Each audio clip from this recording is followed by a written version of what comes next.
नमस्कार सभी साथियों को स्वागत करता हूं सभी का इस YouTube चैनल पर जिसका नाम है स्टडी विद PN लोधा। साथियों, मैंने आपसे कहा था कि साइकोलॉजी के 100 टेस्टों की ये सीरीज मैंने चला रखी है, जिसमें आज आपके टेस्ट नंबर 43 है। 30 बहुत ही शानदार VIP प्रश्न आपको देखने को मिलेंगे, जो कि रीट पात्रता परीक्षा, 3rd ग्रेड की मुख्य परीक्षा, 2nd ग्रेड शिक्षक भर्ती और 1st ग्रेड शिक्षक भर्ती, इन सभी के लिए बेहद ही उपयोगी है। तो यदि आप इनमें से किसी भी एग्जाम की तैयारी कर रहे हैं तो इस वीडियो को अवश्य देखिए और लाइक शेयर जरूर करिएगा। साथियों, बहुत ही अच्छे प्रश्नों का व्याख्यात्मक रूप से हल यहाँ पर आपके सामने किया जाएगा। साथ में आपके साइकोलॉजी के अलावा टीचिंग मेथड के भी 100 टेस्टों की सीरीज चला रखी है, हिंदी के भी 100 टेस्टों की सीरीज चला रखी है। आपके जो राजस्थान जीके है, NCERT प्लस RBSC की कक्षा 6 से 12वीं तक की जो पुस्तकें हैं उसमें तो 100 उसमें से 100 तो क्लास है और 100 ही टेस्ट आपके लिए चला रखे हैं। साथियों, तो चलिए आज के इस वीडियो को शुरू करते हैं। पहला प्रश्न है आपके, निम्न में से कौन सा वंशानुक्रम का नियम नहीं है? समानता का नियम, भिन्नता का नियम, प्रत्यागमन का नियम और अभिप्रेरणा का नियम। इसी प्रकार से आपसे एग्जाम में प्रश्न पूछे जाते हैं। साथियों, वंशानुक्रम के नियमों की अगर हम बात करें तो समानता का नियम भी होता है, भिन्नता का नियम भी होता है और प्रत्यागमन का नियम भी होता है, लेकिन अभिप्रेरणा जैसा कोई नियम वंशानुक्रम के नियमों में नहीं आता है। तो आपके चौथा विकल्प प्रश्न नंबर 1 में सही है, अभिप्रेरणा का नियम वंशानुक्रम के नियमों में नहीं आएगा। चलिए आगे बढ़ेंगे प्रश्न नंबर 2 पर। तो दूसरा प्रश्न देख लेते हैं। आपके प्रश्न नंबर 2 है, एक शिक्षक द्वारा प्रतिभाशाली बच्चों के उत्थान हेतु कौन सा प्रयास किया जाएगा?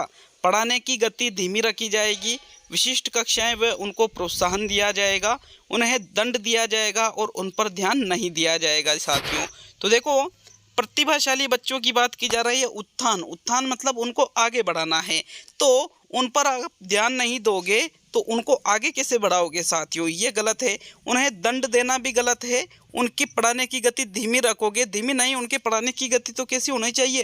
तेज होना चाहिए। अतः पहला, तीसरा और चौथा विकल्प यहाँ गलत है। सही आंसर कौन सा होगा? दूसरा, उन्हें विशिष्ट कक्षाएं व प्रोत्साहन प्रदान किया जाएगा, उनके लिए अलग से कक्षाएं लगाई जाएगी, प्रोत्साहन उनको दिया जाएगा, तो निश्चित रूप से प्रतिभाशाली बच्चे जो है वो आगे बढ़ेंगे।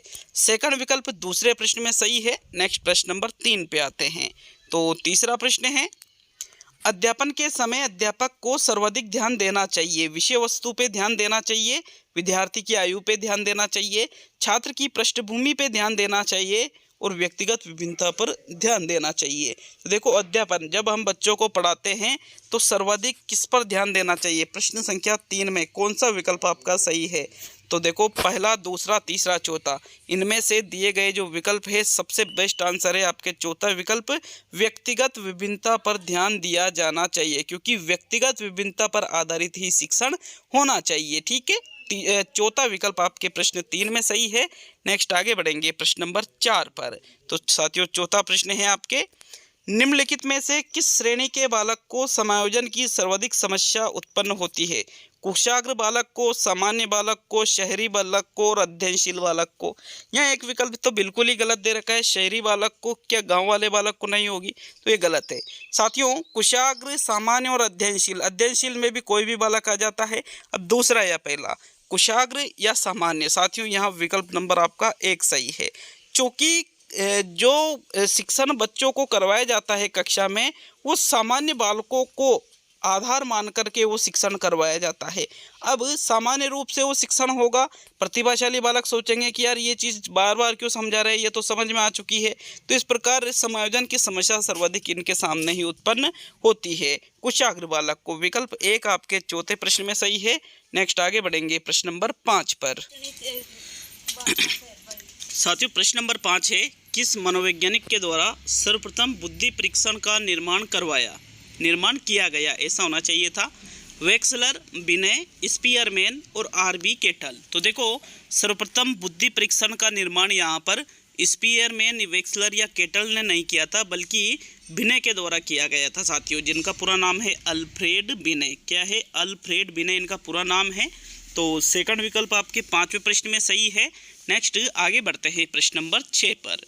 छठा प्रश्न है, व्यक्तित्व का शीलगुण से संबंधित सिद्धांत किसने दिया?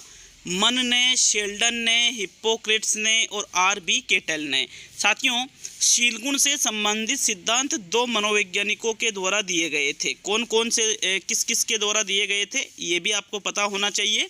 एक तो आपके आलपोर्ट का नाम इसमें आता है और एक आता है आपके R.B. केटल का। तो यहाँ पर आलपोर्ट तो विकल्प पे है नहीं, अतः शील गुणों से संबंधित सिद्धांत की बात की जाए तो R.B. केटल, रेमंड केटल आपका सही आंसर होगा। चौथा विकल्प आपके प्रश्न नंबर 6 में सही रहेगा। चलिए नेक्स्ट प्रश्न नंबर 7 पे आते हैं। तो 7वां प्रश्न है, निम्न में से कौन सा मत अंतर्दृष्टि द्वारा सीखने की व्याख्या करता है? मनोविश्लेषणवाद, व्यवहारवाद, संबंधवाद और गेस्टाल्टवाद। अंतर्दृष्टि द्वारा सीखने की व्याख्या करने की बात की जा रही है। मनोविश्लेषणवाद में अंतर्दृष्टि का कहीं से कहीं तक उल्लेख नहीं किया गया है। मनोविश्लेषणवाद का संबंध किससे है? सिगमंड फ्रायड से है। व्यवहारवाद या संबंधवाद में भी ऐसा नहीं बताया है, बल्कि जो गेस्टाल्टवाद है जिसके जनक किस किस को माना जाता है, एक तो आपके वर्दीमर आता है इसमें नाम, एक आपके कोहलर आता है इसमें नाम और एक आपके आता है इसमें नाम कोपका। इन तीनों के द्वारा गेस्टाल्टवाद का सिद्धांत दिया गया था और इसी सिद्धांत में अंतर्दृष्टि द्वारा सीखने की व्याख्या की गई थी। तो अतः आपके चौथा विकल्प सही है प्रश्न नंबर 7 में। देखो, इन्होंने जो प्रयोग किया था वो प्रयोग था सुल्तान नामक चिंपैंजी पर। एक चिंपैंजी था जिसका नाम क्या था? सुल्तान। तो फोर्थ विकल्प 7वें प्रश्न में सही है। नेक्स्ट 8वें प्रश्न की ओर बढ़ते हैं। आपके 8वां प्रश्न है, देखो प्रश्न नंबर 8 को, यदि एक शिक्षक को यह लगता है कि उसका एक छात्र जो विषय वस्तु को पहले भली भांति सीख रहा था उसमें स्थिरता आ गई है, तो शिक्षक को इसे, विकल्प है आपके सामने, सीखने की प्रक्रिया की स्वाभाविक स्थिति मानना चाहिए, विषय वस्तु को स्पष्ट रूप से पढ़ाना चाहिए, छात्र को प्रेरित करना चाहिए और उसका उपचारात्मक शिक्षण करना चाहिए। देखो, उपचारात्मक शिक्षण कब किया जाता है? जब सीखने में कोई कमी रह जाती है, और यहाँ पर कमी नहीं है बल्कि शुरुआत में तो अच्छे से सीख रहे हैं, बाद में स्थिरता, मतलब स्थिरता का मतलब सीखने में वही गति जो एक तरीके से रुक सी गई है, या फिर सीख तो रहा है लेकिन पहले जितनी तेज गति से सीख रहा था शुरुआत में उतनी तेज गति से नहीं सीख रहा है साथियों। तो इसका आंसर चौथा तो नहीं रहेगा। पहला, दूसरा, तीसरा कौन सा विकल्प सही है? साथियों, स्पष्ट रूप से तो वो पढ़ा ही रहा होगा, क्योंकि पहले जो पढ़ा रहा है वैसा ही अब पढ़ा रहा होगा। तो ऐसा यहाँ सिर्फ एक छात्र की बात की जा रही है, तो दूसरा भी विकल्प आपका सही नहीं है। तीसरा या पहला? साथियों, सही आंसर है पहला विकल्प, सीखने की प्रक्रिया की स्वाभाविक स्थिति मानना चाहिए। क्योंकि आपने देखा होगा शुरुआत में सीखने की गति तीव्र होती है और फिर धीरे धीरे उसमें स्थिरता आती जाती है, और एक समय आता है जब वहाँ पर गति रुक सी जाती है, उसको अधिगम का पठार कहते हैं। तो ये स्वाभाविक स्थिति का परिणाम होता है। विकल्प 1 आपके 8वें प्रश्न में सही है। नेक्स्ट प्रश्न नंबर 9 को देखेंगे। वाइगोत्स्की के अनुसार बालक सीखते हैं कैसे? अनुकरण से, वयस्कों और समवयस्कों के साथ परस्पर अनुक्रिया से, जब उन्हें पुनर्बलन प्रदान किया जाता है तब, और परिपक्व होने पर। वाइगोत्स्की ने एक सिद्धांत दिया था सामाजिक सांस्कृतिक विकास का सिद्धांत। सामाजिक सांस्कृतिक विकास का सिद्धांत, इस सिद्धांत में इन्होंने अच्छी तरह से बताया था कि जो बालक सीखते हैं वो वयस्क जो होते हैं और जो समवयस्क होते हैं उनके साथ परस्पर अनुक्रिया के माध्यम से बालक सीखता है साथियों। विकल्प आपका 2 सही है प्रश्न नंबर 9 में। नेक्स्ट प्रश्न नंबर 10 पे आते हैं। तो 10वां प्रश्न है, बालक में नैतिकता का अभाव रहता है। किशोरावस्था में रहता है, वृद्धावस्था में रहता है, युवावस्था में रहता है और बाल्यावस्था में रहता है। नैतिकता की बात की जा रही है, तो नैतिकता की बात करते ही एक सिद्धांत आता है लॉरेंस कोहलबर्ग का। लॉरेंस कोहलबर्ग का सिद्धांत आता है साथियों माइंड में, जिसका नाम है नैतिक विकास का सिद्धांत। अपने सिद्धांत में इन्होंने 3 मुख्य अवस्था और 6 उप अवस्थाओं का वर्णन किया है, जिसके अंतर्गत युवावस्था, वृद्धावस्था, बाल्यावस्था में नैतिकता कहीं ना कहीं पाई जाती है। और यहाँ पर देखो विकल्पों को देखो एक बार। किशोरावस्था में नैतिकता पाई जाती है, वृद्धावस्था में तो पूर्ण रूप से वो विकसित हो चुका होता है नैतिक रूप से, युवावस्था में भी नैतिक रूप से विकसित हो चुका होता है, लेकिन जो बाल्यावस्था है इसमें नैतिकता तो पाई जाती है साथियों। यहाँ विकल्प होना चाहिए शेष अवस्था, लेकिन शेष अवस्था विकल्प में नहीं है, तो फिर हम उससे जो थोड़ा कम राइट है, ठीक है, उसका आंसर आपका ये रहेगा फिर। तो यहाँ अगर शेष अवस्था विकल्प में रहता तो वो सही होता, लेकिन फिर ऐसा नहीं है। तो चारों की अगर तुलना करें तो बाल्यावस्था में सबसे कम नैतिकता पाई जाती है, अतः चौथा विकल्प आपके प्रश्न नंबर 10 में सही रहेगा। नेक्स्ट प्रश्न नंबर 11 पे आते हैं। 11वां प्रश्न, एक समायोजित व्यक्ति की विशेषता नहीं है उत्तरदायित्व की भावना होती है, उचित संवेगों का प्रदर्शन होता है, प्रदर्शन करता है, व्यक्तिगत उद्देश्यों का प्रदर्शन करता है और दूसरों के साथ संबंध बनाने की उसमें योग्यता होती है। तो जो व्यक्ति समायोजित होता है वो अपने उत्तरदायित्व का निर्वहन करता है, उसके जो संवेग है उनका उचित रूप से प्रदर्शन भी करता है, लेकिन वो वैयक्तिक उद्देश्यों का प्रदर्शन नहीं करता है साथियों। तो तीसरा विकल्प समायोजित व्यक्ति की विशेषता में नहीं आता है, अतः तीसरा विकल्प आपके प्रश्न नंबर 11 में सही रहेगा। नेक्स्ट प्रश्न नंबर 12 पे आते हैं। तो 12वां प्रश्न, एक अध्यापक किसी भी समूह में समुदाय आधारित व्यक्तिगत विभिन्नताओं को समझ सकता है, आँखों के संपर्क के आधार पर, बुद्धि के आधार पर, गृह कार्य के आधार पर और भाषा व अभिव्यक्ति के आधार पर।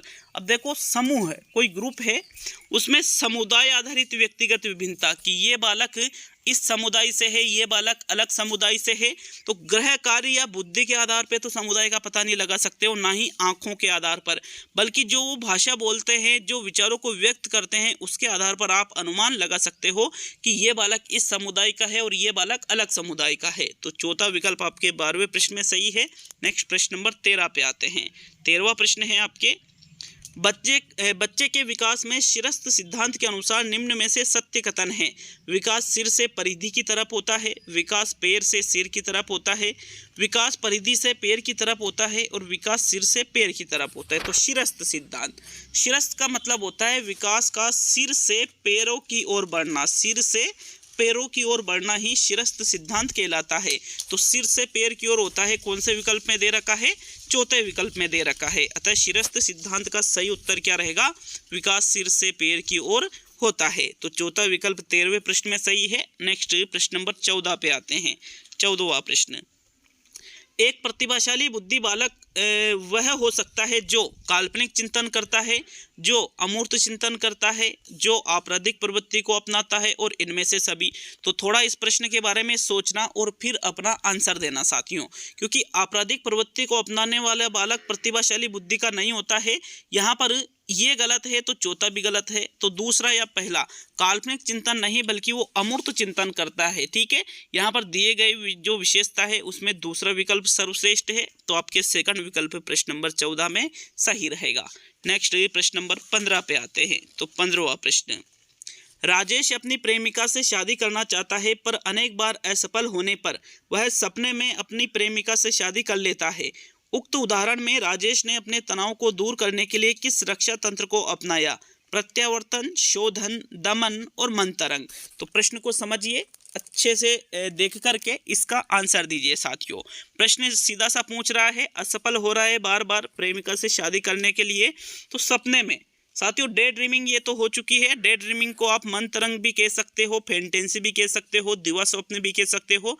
अतः यहाँ चौथा विकल्प प्रश्न नंबर 15 में सही रहेगा, क्योंकि जो चीज़ें हम वास्तव में नहीं कर पाते, यदि हम उनकी पूर्ति सपनों के माध्यम से करते हैं तो उसको ही डे ड्रीमिंग कहा जाता है। तो फोर्थ विकल्प 15वें प्रश्न में सही है। नेक्स्ट प्रश्न नंबर 16 पे आते हैं। 16वां प्रश्न, व्यवहार के कारण व्यवहार में परिवर्तन ही अधिगम है। उक्त परिभाषा किसके द्वारा दी गई है? जेबी वाटसन के द्वारा, जेपी गिलफोर्ड के द्वारा, इरिक वाटसन के द्वारा और शेपर के द्वारा। देखो, व्यवहार के कारण व्यवहार में परिवर्तन, अगर हम कोई व्यवहार करते हैं उसके कारण हमारे व्यवहार में कोई परिवर्तन आता है, उसको ही क्या कहा जाता है? अधिगम कहा जाता है। उपरोक्त जो परिभाषा दी गई है साथियों, गिलफोर्ड के द्वारा दी गई है। किसके द्वारा? गिलफोर्ड के द्वारा। तो 16वें प्रश्न में आपके सेकंड विकल्प सही है। नेक्स्ट प्रश्न नंबर 17 पे आते हैं। तो आपके 17वां प्रश्न, कुसमायोजन की अंतिम अवस्था है तनाव, दबाव, भग्नाशा और पूर्वागमन। देखो, कुसमायोजन मतलब जब वातावरण के अनुकूल या फिर परिस्थिति के अनुकूल हम स्वयं को नहीं ढाल सकते हैं तो उसको ही कहा जाता है कुसमायोजन। इसकी जो अंतिम अवस्था है तनाव दबाव नहीं होती है बल्कि भग्नाशा होती है साथियों। थर्ड विकल्प आपके 17वें प्रश्न में सही है। नेक्स्ट बढ़ते हैं प्रश्न नंबर 18 की ओर। तो 18वां प्रश्न देख लेते हैं। आपके प्रश्न नंबर 18, संवेग कार्यों में रिक्त स्थान है जिसकी पूर्ति करना है। प्रदान करते हैं, क्या प्रदान करते हैं? स्थिरता प्रदान करते हैं, गति प्रदान करते हैं, रुकावट प्रदान करते हैं और इनमें से कोई भी नहीं। आपको हमेशा याद होना चाहिए कि एग्जाम में कभी भी इनमें से कोई नहीं वाला जो विकल्प है ये कभी भी राइट नहीं होता है साथियों। कोई सा भी एग्जाम आप उठा के देख सकते हो, तो चौथा विकल्प गलत है। अब आपके सामने सिर्फ 3 विकल्प बच रहे हैं, स्थिरता, गति या रुकावट। तो संवेग कार्यों में रुकावट प्रदान नहीं करते हैं बल्कि गति प्रदान करते हैं। तीव्र गति से कार्य होता है संवेग उत्पन्न होने पर। सेकंड विकल्प आपके 18वें प्रश्न में सही है साथियों। नेक्स्ट बढ़ेंगे प्रश्न नंबर 19 की ओर। तो चलिए 19वां प्रश्न देखते हैं। प्रश्न नंबर 19 है, प्रस्तावना प्रश्नों का निर्माण किस नियम पर आधारित होता है? आत्मीकरण का नियम, साहचर्य परिवर्तन का नियम, आंशिक क्रिया का नियम और मानसिक विन्यास का नियम। तो देखो यहाँ पर प्रस्तावना प्रश्न जो हम दैनिक पाठ योजना बनाते हैं तब प्रस्तावना प्रश्नों का निर्माण किया जाता है, तो इसमें आंशिक क्रिया का नियम तो नहीं आएगा, क्योंकि आंशिक क्रिया का नियम क्या कहता है कि विषय वस्तु को छोटे छोटे भागों में बांटकर पढ़ाना चाहिए। इसमें मानसिक विन्यास का नियम भी नहीं आएगा साथियों। आत्मीकरण या साहचर्य परिवर्तन, तो साथियों राइट आंसर है इसमें आत्मीकरण का नियम, क्योंकि आत्मीकरण का नियम कहता है कि हम एक विषय वस्तु को सीखकर दूसरी विषय वस्तु को सीखने के लिए तैयार रहते हैं। तो इसमें भी जुड़ाव ऐसा ही होता है, अतः पहला विकल्प आपके 19वें प्रश्न में सही रहेगा। नेक्स्ट 20वां प्रश्न देखते हैं। प्रश्न नंबर 20, शिक्षा और मनोविज्ञान के बीच की कड़ी है परिमार्जन, व्यवहार, अध्ययन और अभिव्यक्ति। तो शिक्षा और मनोविज्ञान के बीच की कड़ी किसको कहा जाता है? व्यवहार को कहा जाता है। आपके सेकंड विकल्प प्रश्न नंबर 20 में सही है। शिक्षा और मनोविज्ञान के बीच की कड़ी है व्यवहार। ठीक है, नेक्स्ट आगे बढ़ेंगे प्रश्न नंबर 21 पर। प्रश्न नंबर 21 है, बालक अपने व्यवहार की सामाजिक स्वीकृति जिस अवस्था में चाहता है वह अवस्था है किशोरावस्था, बाल्यावस्था, शैशवावस्था और प्रौढ़ावस्था। अपने व्यवहार की स्वीकृति का मतलब है जो व्यवहार बालक के द्वारा किया जा रहा है उसकी स्वीकृति। साथियों वह शेष अवस्था में तो ऐसा नहीं चाहता है, ना ही बाल्यावस्था में ऐसा चाहता है, बल्कि जब वह किशोर अवस्था में होता है तो वह चाहता है कि जो मैं व्यवहार कर रहा हूँ उसको सामाजिक रूप से स्वीकृति प्रदान की जाए। तो विकल्प आपके एक सही है, बालक अपने व्यवहार की सामाजिक स्वीकृति किशोर अवस्था में चाहता है। प्रथम विकल्प 21वें प्रश्न में सही है साथियों। नेक्स्ट प्रश्न नंबर 22 पे आते हैं साथियों। आपके प्रश्न नंबर 22 है, सुधार स्कूल स्थापित किए गए हैं बाल अपराधियों के लिए, मंदबुद्धि बालकों के लिए, गूंगे बहरे बालकों के लिए और अंधे बालकों के लिए। तो देखो जो बाल सुधार गृह होते हैं उनको ही सुधार स्कूल कहा जाता है, और ये किसके लिए स्थापित किए गए हैं? बाल अपराधियों के लिए, कि जो बालक अपराधी होते हैं और 18 वर्ष से कम इनकी आयु होती है साथियों, ऐसे बालक जब कोई अपराध कर देते हैं तो उनके लिए ही सुधार स्कूल स्थापित किए जाते हैं। तो विकल्प आपका एक सही है, बाल अपराधियों के लिए सुधार स्कूल स्थापित किए गए हैं। नेक्स्ट आगे बढ़ेंगे प्रश्न नंबर 23 की ओर। प्रश्न संख्या 23 है आपके, निम्न में से कौन सा विकल्प मानसिक विकास के साथ संबंधित नहीं है? दूसरों पर निर्भरता, मानसिक क्रियाओं की तीव्रता, कल्पना की सजीवता और सीखने की प्रक्रिया में तीव्रता। तो मानसिक विकास के साथ जो संबंधित नहीं है उस विकल्प का आपको 23वें प्रश्न में चुनाव करना है। देखो यहाँ पर मानसिक क्रियाओं की जो तीव्रता अगर हो रही है तो इसका संबंध मानसिक विकास से है। सीखने की प्रक्रिया में तीव्रता हो रही है तो इसका संबंध भी मानसिक विकास से है। पहला या तीसरा? तो साथियों राइट आंसर है दूसरों पर जो निर्भरता है इसका संबंध मानसिक विकास से बिल्कुल भी नहीं होता है, क्योंकि बालक का खुद पर निर्भर होना आवश्यक है, न कि दूसरों पर निर्भर होना आवश्यक है। तो विकल्प नंबर जो 1 है दूसरों पर निर्भरता, इसका संबंध मानसिक विकास के साथ नहीं है साथियों। अतः 23वां जो प्रश्न है आपके, इसमें आपके प्रथम विकल्प सही रहेगा। चलिए आगे बढ़ेंगे प्रश्न नंबर 24 की ओर। तो आपके 24वां प्रश्न क्या पूछ रहा है आपसे, ये देखो प्रश्न नंबर 24 को, राम परीक्षा में असफल होने पर परीक्षक को दोषी ठहराता है, वह किस तंत्र का प्रयोग कर रहा है? प्रतिक्रिया निर्माण का, युक्तिकरण का, प्रक्षेपण का और क्षतिपूर्ति का।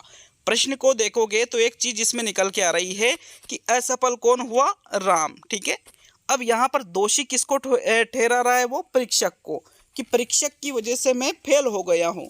तो साथियों मतलब वो आरोप लगा रहा है, किस पर आरोप लगा रहा है? परीक्षक पर। और जहां पर आरोप लगा करके समायोजन करने का कार्य किया जाता है उसको ही प्रक्षेपण के नाम से जाना जाता है। तो तीसरा विकल्प आपके 24वें प्रश्न में सही है साथियों, प्रक्षेपण। चलिए आगे बढ़ेंगे प्रश्न नंबर 25 की ओर। तो 25वां प्रश्न है आपके, राष्ट्रपिता महात्मा गांधी के व्यक्तित्व में शील गुणों में जो शांति व अहिंसा का शील गुण है ये उनका प्रधान शील गुण था।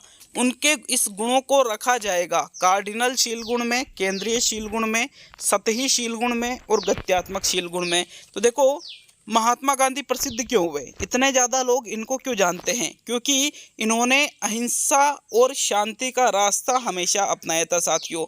इन दोनों शील गुणों के कारण ही महात्मा गांधी विश्व विख्यात हो गए। हिटलर का जो तानाशाही वाला शील गुण था उससे वो विख्यात हो गए, विश्व विख्यात। तो इस प्रकार के जो शील गुण होते हैं जो व्यक्ति को विश्व प्रसिद्ध बना देते हैं उनको केंद्रीय शील गुण कहा जाता है। ब वाला जो दूसरा विकल्प है प्रश्न नंबर 25 में यही आपका सही आंसर होगा साथियों। चलिए आगे बढ़ेंगे प्रश्न नंबर 26 की ओर। तो 26वां प्रश्न है, राम हर पाठ को जल्दी सीख लेता है जबकि श्याम उसे सीखने में ज़्यादा समय लेता है। यह विकास के रिक्त स्थान है जिसकी पूर्ति करनी है। इस सिद्धांत को दर्शाता है। निरंतरता के सिद्धांत को, सामान्य से विशिष्ट की ओर के जो सिद्धांत है उसको, अंतः संबंध के सिद्धांत को और वैयक्तिक भिन्नता के सिद्धांत को।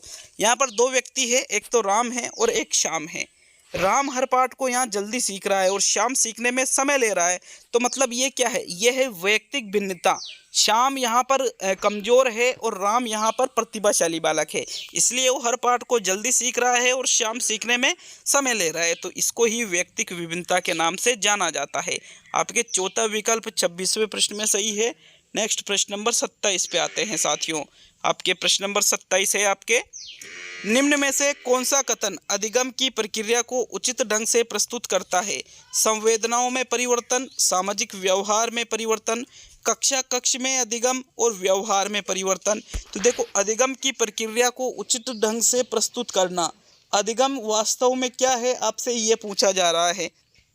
27वें प्रश्न में जो सही आंसर है, अधिगम का अर्थ होता है व्यक्ति के व्यवहार में परिवर्तन। सिर्फ सामाजिक व्यवहार में नहीं, अन्य सभी प्रकार के व्यवहार में जो परिवर्तन हो सकता है जो स्थायी है उसको ही अधिगम कहा जाता है। तो 27वें में आपके चौथा विकल्प सही है साथियों। नेक्स्ट प्रश्न नंबर 28, सृजनशील बालकों का विशेष लक्षण है, समस्याओं के प्रति ये सजग नहीं रहते हैं, गतिशील चिंतन का अभाव रहता है, प्रबल जिज्ञासा पाई जाती है और कार्य करने में सामान्य बालकों से थोड़ी तीव्रता होती है। तो देखो एक सृजनशील बालक सीखने के प्रति या समस्याओं के प्रति हमेशा सजग रहता है, तो ये गलत है। गतिशील चिंतन का अभाव नहीं रहता है साथियों, गतिशील चिंतन इनमें पाया जाता है, तो ये भी गलत है। प्रबल जिज्ञासा बिल्कुल सही आंसर है, प्रबल जिज्ञासा पाई जाती है सृजनशील बालकों में, अतः प्रबल जिज्ञासा सृजनशील बालकों के विशेष लक्षणों में सम्मिलित हो जाता है। तो दूसरा विकल्प आपके 28वें तीसरा विकल्प आपके 28वें प्रश्न में सही है। चौथा इसलिए सही नहीं है क्योंकि ये सामान्य बालकों से थोड़ी तीव्रता से सीखते हैं। साथियों तीव्रता से सीखना, थोड़ा तीव्रता नहीं बहुत तीव्रता से सीखते हैं, अतः ये उतना उचित नहीं है जितनी प्रबल जिज्ञासा वाला विकल्प है। तो तीसरा ही विकल्प आपके 28वें प्रश्न में सही है। नेक्स्ट आज का सेकंड लास्ट प्रश्न, किशोरों में संवेग नियंत्रण का सबसे अच्छा उपाय इनमें से कौन सा है? दमन, युक्तिकरण, शोधन और प्रक्षेपण। तो देखो जो किशोर संवेग नियंत्रित करते हैं, क्योंकि हर संवेग का प्रदर्शन नहीं किया जा सकता है, अतः इनके संवेगों के नियंत्रण का सबसे अच्छा उपाय ये माना जाता है शोधन, जिसको मार्गांतरीकरण भी कहा जाता है साथियों। क्या कहा जाता है? मार्गांतरीकरण, मतलब उसको अलग मार्ग में बदलाव कर देना। विकल्प आपके 3 सही है 29वें प्रश्न में। अब आज का अंतिम और 30वां प्रश्न, लेकिन वीडियो अच्छा लगे तो वीडियो को लाइक और शेयर जरूर करिएगा साथियों, और चैनल पर नए हो तो सब्सक्राइब करके चैनल को बेल आइकन ऑन कर लेना, इससे प्रत्येक वीडियो का नोटिफिकेशन आप तक पहुँच जाएगा। अपना स्कोर हमें शेयर करके कमेंट बॉक्स में बताइए 30 में से कितने प्रश्न सही बैठ रहे हैं, और किसी प्रश्न में यदि कोई त्रुटि नज़र आती है तो उसके लिए भी आप कमेंट कर सकते हो। तो चलिए देख लेते हैं आज के अंतिम और 30वें प्रश्न को। इसके पहले के सारे वीडियो यहाँ प्लेलिस्ट में आपको एंड स्क्रीन में मैंने लगा दिए, टच करके सारे टेस्ट अटेंड कर सकते हो, इसके पहले के 42 टेस्ट। तो 30वां प्रश्न है, जब प्राणी के शरीर में किसी चीज़ की कमी या अति हो जाती है तो उस अवस्था में क्या उत्पन्न होता है? चालक, आवश्यकता, प्रणोदन और प्रेरक। तो देखो, प्राणी के शरीर में जब भी किसी चीज़ की कमी होती है या किसी चीज़ की अति होती है तो साथियों हमारे अंदर आवश्यकता जन्म लेती है। विकल्प आपका 2 सही है 30वें प्रश्न में। तो ये टेस्ट नंबर 43 पूरा हुआ। अभी आपके 57 टेस्ट और बाकी है साइकोलॉजी के, क्योंकि मैंने कहा है कि 100 टेस्ट आपको करवा रहा हूँ मैं। तो मिलते हैं अगले वीडियो में। वीडियो को पूरा देखा इसके लिए दिल से धन्यवाद सभी साथियों को।